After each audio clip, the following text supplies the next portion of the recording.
This is Jose Campos. I'm chair of the MSG committee, and we'll proceed. Let's start with a member roll call. I know we've got some more members, and we'll go maybe get each of them to introduce themselves in a minute, but let's start with a roll call. We'll start with Mr. DeLizer. Jeff DeLizer. Dominic Franzella. Jose Campos. Jim Sunji.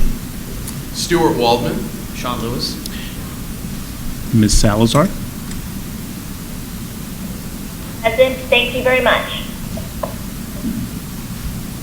Was that Katrina Salazar introducing herself? Okay. And with that, we do have a quorum. It's been some time since this committee has met, and we've got a few old faces around the table and some returning faces. Won't call us old, but some returning faces. And maybe just brief intros. We'll start with Mr. DeLizer here. My name is Jeff DeLizer. I'm a new face to the MSG, but I've served on the Enforcement Advisory Committee and the Peer Review Oversight Committees here for several years. I'm a partner in a small firm in Roseville. Thank you. Good morning. I'm Dominic Franzella. I'm the board's enforcement chief. I've been in this position for about 5 years and been with the board for coming on 14 years. Okay. We'll go to my far end over here as well.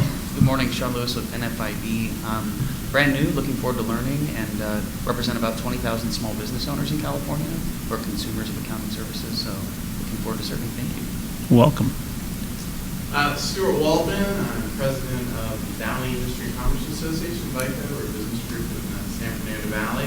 I served on the Board of Accountancy from 2001 to 2008, to glorious almost 8 years, and they sucked me back in to be on this. And, I don't know, when you add everything up, it'd be like 20 years by the time I'm done. Jim Sunji. I'm also a member of the Board Advisory Committee. I'm new to this committee. I'm a partner at Red Door. I've been in public accounting since 1982. Thank you. Ms. Salazar? Thank you very much. My name is Katrina Salazar. I am a member of the California Board of Accountancy. I have been an appointee to this board, and I'm a licensee. My appointment started in 2012. And I appreciate you're willing to bear with me with the remote call-in, and I want to share with you that I'm watching you all live on the webcast, and definitely appreciate and welcome members. So thank you. Thank you, Katrina. And I'm Jose Campos. I'm in my second term on the Board of Accountancy and been chair of this committee for a bit now. And I'm a partner at Deloitte, and certainly appreciate all of your service on this particular committee. If there are any topics as we go through that maybe require a few steps back and a refresher, I think the advanced materials do it justice in terms of providing you some context, but certainly happy to take any of those particular questions as we proceed down the agenda for today. So thank you very much.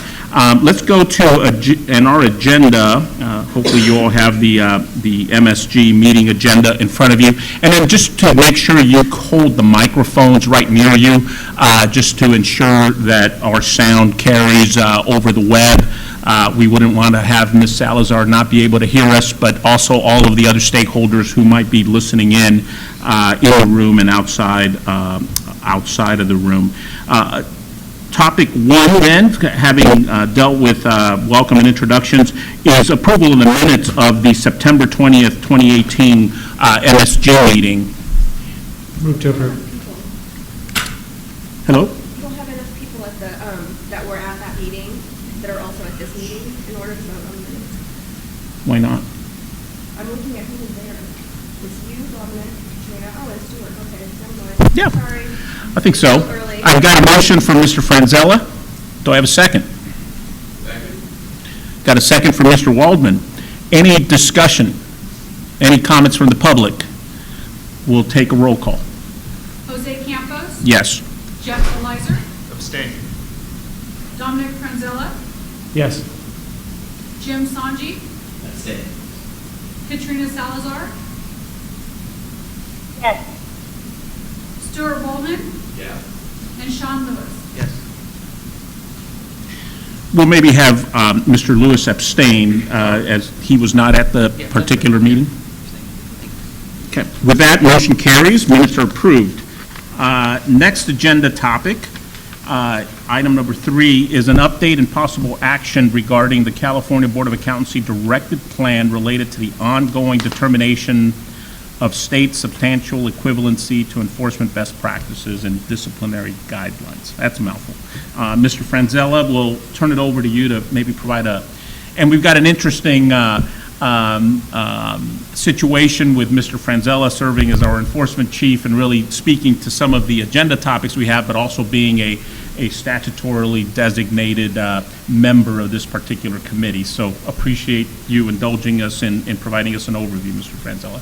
Absolutely. Thank you. So this item provides the CBA and MSG an update on the activities staff have completed related to the other state board of accountancy substantial equivalency of enforcement best practices and disciplinary disclosures. And there's really no specific action required on this item. However, if the MSG wishes to provide any further update to the CBA related to additional direction, refine the methodology or framework used, it can so do, and then the CBA can consider direct staff accordingly. The CBA's first round of determinations on the other jurisdictions was completed back in July of 2017, and these determinations were made as required by law and to report to the legislature as part of the mobility provisions. In September of last year, the MSG discussed the collection of necessary information that would assist in ensuring states continue to adhere to the enforcement best practices and disciplinary disclosures. The MSG approved and the CBA adopted the MSG's plan of what's basically a risk-based analysis. And on page 2 of your materials are the 5 items, the 5 areas of the plan that the CBA approved. And those begin on page 2 as being identified, and then from pages 2 through 5 are the updates on the activities staff have undertaken based on those directives, which I will quickly highlight. So beginning on page 2 and carrying on to page 3, the first one is conduct a review of NASBA's legislative support website to monitor legislation in other states. Staff have monitored the website of NASBA as well as the AICPA to stay current on legislative issues of other state boards at the state level as well as federal level that it may affect the accounting profession and or consumer of accounting services, paying close attention to any legislation that may affect mobility in a particular state. During this time, nothing during staff's review of these websites included legislation that may affect a state's substantial equivalency. Moving on to item or topic 2 on the paper, it's still on page 2. This is a review of, on page 3. This is a review of websites of other state boards of accountancy and CPA Verify to ensure use of disciplinary flags and to determine the CBA maintains the appropriate disclosures and disclaimers on its website. Consumer access to disciplinary information of other states was an important part of California's mobility provisions. The 2 main points in the law are 1, ensuring all outgoing links from the CBA's websites to other state boards include the appropriate disclaimers, and consumers are provided links to locations on the other states' websites that will provide the most information to about the licensee. And the second is that states maintain the disciplinary flag disclosures on their respective websites or through CPA Verify. We performed a comprehensive review of the disclaimers in January and updated our website accordingly. We'll perform the steps in the second bullet related to the disclosures prior to the next MSG meeting, which is scheduled for November. Moving on to the third area, which is on page 4. This is monitor cases referred by the CBA to other state boards of accountancy to ensure that proper disciplinary action is taken. So as noted in the material, we've referred 9 matters to 19 state boards of accountancy. 4 matters were referred as a result of residency of the individual in that state, but they were not licensed there, so these are not ones we're actively monitoring. The remaining 5 matters were sent to 17 states, with the oldest matter having been referred in March of this year and the rest really occurring in June.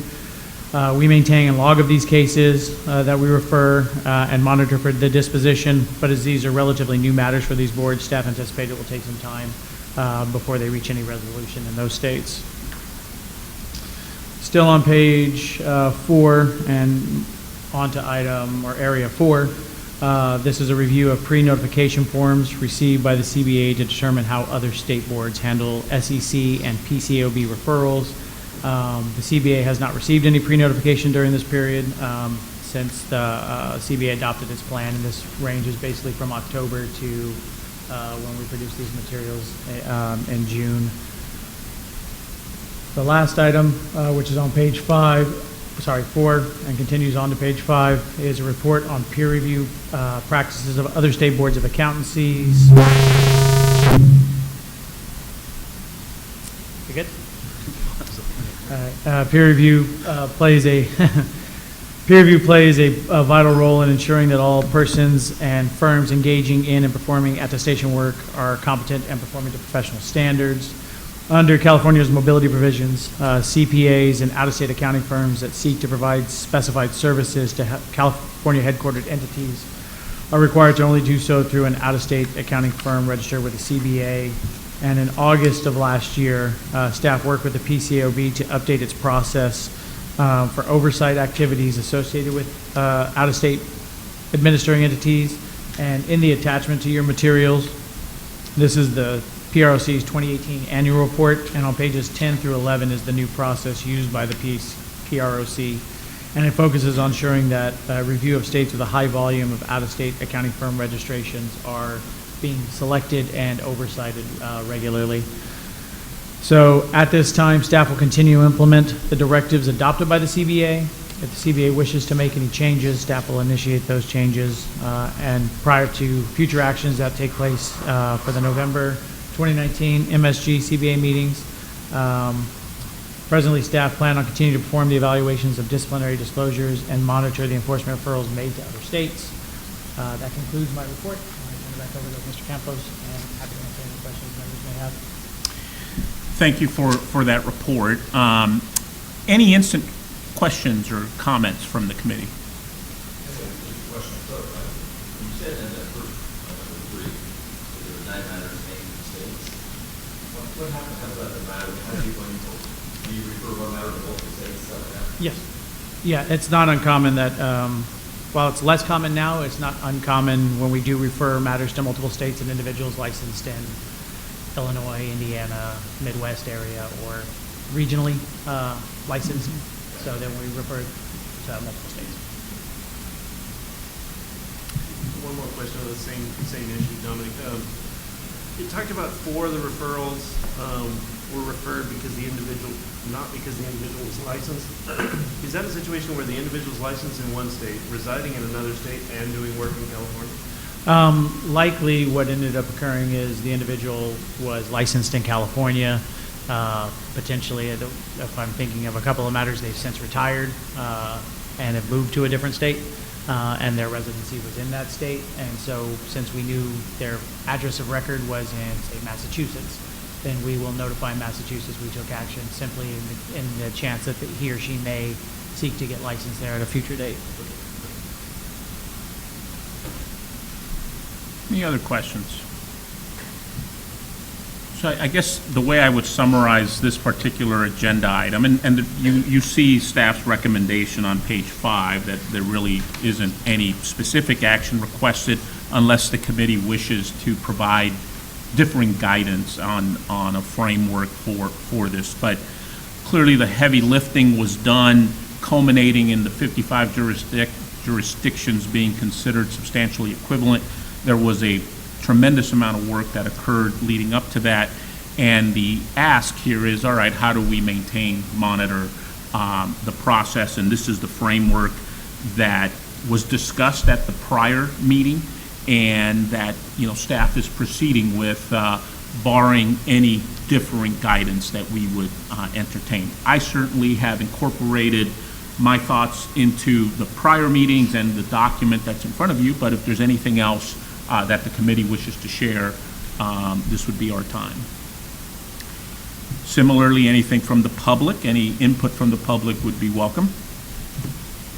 Seeing none, we can move on from this particular agenda topic, and this will be a continuing area of update for the committee.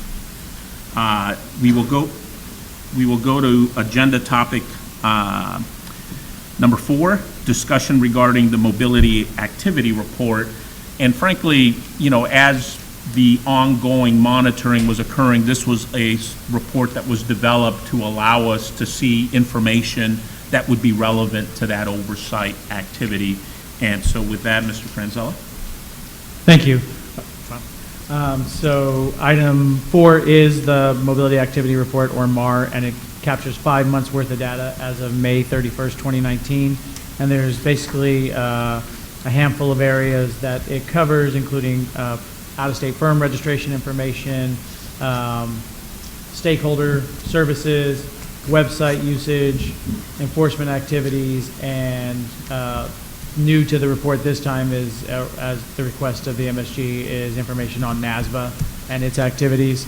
So I'll just quickly touch on some of the numbers in each of the areas, and starting with out-of-state firm registrations, which is on page 1. And we have a total of 673 out-of-state firms, and we've processed, we received 33 additional apps during this first 5 months, approved 38, and have renewed 76. And they referred 8 matters to the Board's Enforcement Division for as a referral. Stakeholder services, which is also on page 1.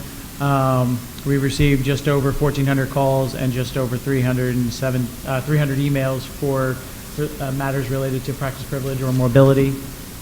Website usage, there's statistics on various landing pages or items, whether or not it's the out-of-state licensed CPA, out-of-state firm registration, the handbook, or some of the reporting forms. And so the statistics for those particular items are identified on that, in that table.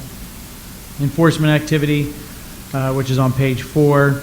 The majority of the matters that we deal with from enforcement relate to us performing what we're required to do is every 6 months, and I think we do every month instead. Every 6 months we're required to go to the PCAOB and SEC website to determine if any administrative disciplinary sanctions have occurred against CPAs or CPA firms in other states, and notify them of the fact that they would have to file a pre-notification if they sought to practice in California under mobility provisions. And so what you see on there is we've identified 17 matters, obviously the vast majority of them being SEC issues, 16 of them, and then 1 PCOB matter where we sent letters to those affected individuals and provided them that information. We have received 2 complaints related to out-of-state practice privilege, and we've received the referrals that I'd referenced earlier related to the from the licensing division. Lastly, on the on page 4 is a request that the MSG made to have highlights of NASBA placed on there, mainly just to see what activities are kind of occurring. And what we've put on there are the upcoming meetings for NASBA through 2019, the rest of this year, and through 2020. This concludes my report, and I turn it back over to Chair Campos, and happy to answer any questions members may have. Any questions from the committee? Just one, Dominic, the SEC and PCAOB discipline letters, those firms are not currently practicing in California, but you're notifying them that if they choose to, they would notify. Yes, that's the idea behind it, that we, with mobility as a general rule, we don't know who's practicing here. Likely if a firm is practicing here and you doing it through for a California headquartered entity, they should be registered with us through the out-of-state firm registration. And I haven't had any issues with that pop up, but it's more about the individuals, and that's who tends to be sanctioned anyways, and so that's who we're more closely notifying. Okay, any other questions? Any input from the public? Okay, thank you. Item 5 is any public comments. And then item 6 is any agenda items for the next meeting. Any topics that the committee would like to see on the next agenda. Okay, any input from the public on that? Very well. Well, with that, our meeting is adjourned. Thank you.